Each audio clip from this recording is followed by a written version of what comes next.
제가 멸치 탈출 연구소를 7년간 하면서 이 쌓인 노하우가 있다면 바로 이거더라고요. 초보에서 중수로 가장 빨리 만들 수 있다는 거. 중수라는 건요, 누가 봐도 그 운동 자세에 대한 각이 나오거든요. 그러면 제가 중수로 빨리 만들 수 있다는 건 초보자가 자세를 빨리 나오게 만들 수 있다는 거죠. 이게 좀 핵심적인 포인트예요. 자세가 빨리 나오려면 어떻게 해야 될까요? 많은 분들이 겪어봤을 거예요. PT 받아도 이상하게 자세가 안 나오는 분들이 굉장히 많아요. 군대 갔다 온 분들 아시잖아요. 뭐 일 똑같이 배웠는데 뭔가 이상하게 잘 못하는 사람, 그런 사람들 진짜 많단 말이에요. 근데 이 멸탈련에는 그런 운동신경이 없거나 자기 자신감이 없어서 그런 자세가 안 나오는 분들이 굉장히 많단 말이에요. 근데 그런 분들을 어떻게 중수로 제가 잘 만들어줄 수 있었느냐, 이 노하우를 오늘 말씀해 보도록 하겠습니다. 이 자세가 잘 나오기 위해서는요, 통제 변수가 적어야 돼요. 무슨 말이냐면 신경 쓸 포인트를 많이 없애야 된다는 소리예요. 바로 큐잉 사인이에요. 큐잉 사인. 군대에서 보면요, 군인들이 훈련 같은 걸 되게 지루해요.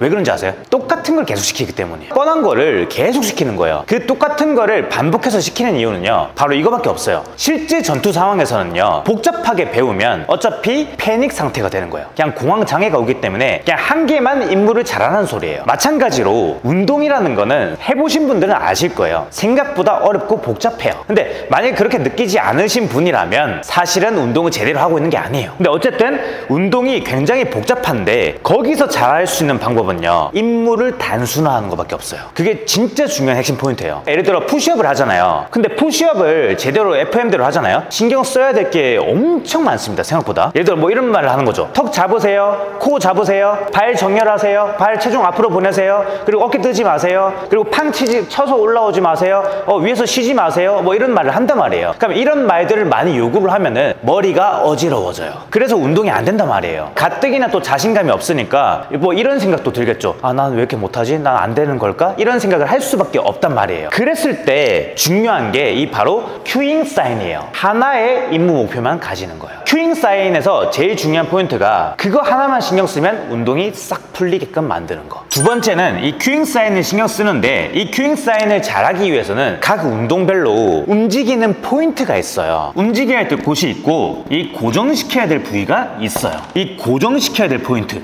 뭐냐면, 자, 우리가 푸시업을 하잖아요. 푸시업을 할 때 어디를 고정시켜야 될까요? 그렇죠, 하체. 그리고 푸시업 할 때 쉽게 잘 고정이 안 되는 부위가 있어요. 그게 어디냐면 이 머리랑 이 목이랑 허리예요. 그러니까 내려가다 보면은 막 목이 떨어지는 경우도 되게 많고요, 허리도 까 뒤집혀지는 경우가 굉장히 많아요. 그런 걸 일단 잡아낼 수 있어야 돼요. 이거는 조금 연습을 하셔야 돼요. 근데 이거랑 동시에 이 움직임을 좀 잘할 수 있어야 된다는 거예요. 그 움직임을 잘하기 위해서는 이거를 이렇게 움직이는 연습을 해야 돼요. 세 번째 자세를 잘 잡게 만든 비결이 뭐냐면 제한이에요. 여태까지 운동을 시켜보니까 자세가 안 나오는 이유가 있더라고요. 대부분 가동 범위 그리고 횟수에 대한 너무 지나친 집착이 있기 때문이에요. 자기가 안 되는 가동 범위를 하니까 자세가 무너지고요, 내가 힘이 이미 풀렸어요. 횟수를 채우는데 너무 급급하다 보니까 자기가 자세가 깨어지는 것조차 모르는 경우가 굉장히 많다는 거예요. 그래서 이 가동 범위를 좀 어느 정도 제한을 하고요, 자세가 무너지기 전까지 제한을 하고 횟수조차도 실패 지점을 겪지 않도록 하는 게 굉장히 중요하다는 거예요. 자, 이렇게 자세를 이렇게 중요시해서 중수가 됐을 때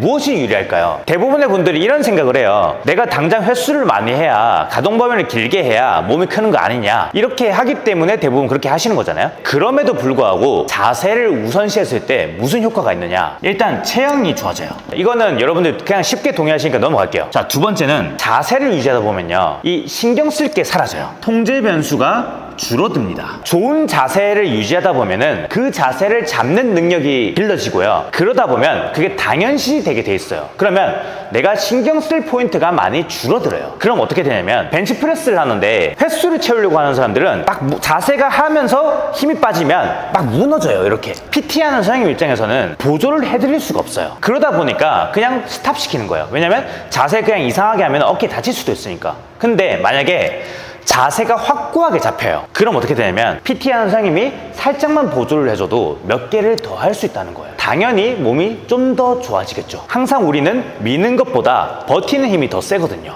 그러면 보조를 해주면 몇 개를 더 할 수 있단 말이에요. 이게 또 중요한 포인트예요. 자, 그리고 세 번째, 똑같은 동작을 해도 훨씬 근육이 더 잘 붙어요. 자극이 훨씬 더 잘 온다는 거예요. 근데 자극이 잘 온다는 거의 가치를 대부분 이 초보분들은 알지를 못해요. 그래서 대부분 PT를 받으시면서 느끼는 점이 뭐냐면 완전 신세계예요. 되게 환호를 지른단 말이에요. 완전히 다른 느낌이 든다는 거예요. 대부분의 분들은 이렇게 생각해요. 운동을 하면요, 그냥 몸이 힘들어야 된다고 생각해요. 그렇지가 않아요. 상체 운동은요, 정확하게 와서 몸이 힘든 게 아니라 근육이 지치는 느낌을 느껴야 된단 말이에요. 그래서 이 자세를 잘 잡으면 자극이 잘 오고, 자극이 잘 오다 보면 자연스럽게 몸이 커지는 속도도 훨씬 더 빨라진다는 거죠. 그러면은 이 초보에서 중수로 넘어갈 때 구체적으로 어떤 세트를 해야 좀 더 자세를 잘 잡을 수 있을까요? 제가 추천드리는 포인트는 이 피라미드 세트예요. 한 요 정도.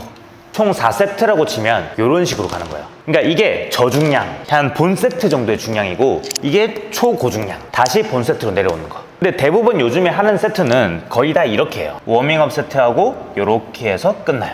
이 초보분들이 이런 세트를 하면 안 돼요. 자세가 제대로 나오지 않은 상태에서 이런 세트를 하잖아요. 보통 운동 효율이 잘 나지도 않고요, 강도도 나오지 않아요. 근데 이런 세트를 했을 때 뭐가 좋냐면, 여기에서의 포인트가 굉장히 중요한데, 이때 초보분들이 가동 범위를 확보하고 자세를 잘 지키면서 그걸 쌓아 나가야 돼요. 운동을 한다는 느낌을 정확하게 인지시켜주는 게 굉장히 중요해요.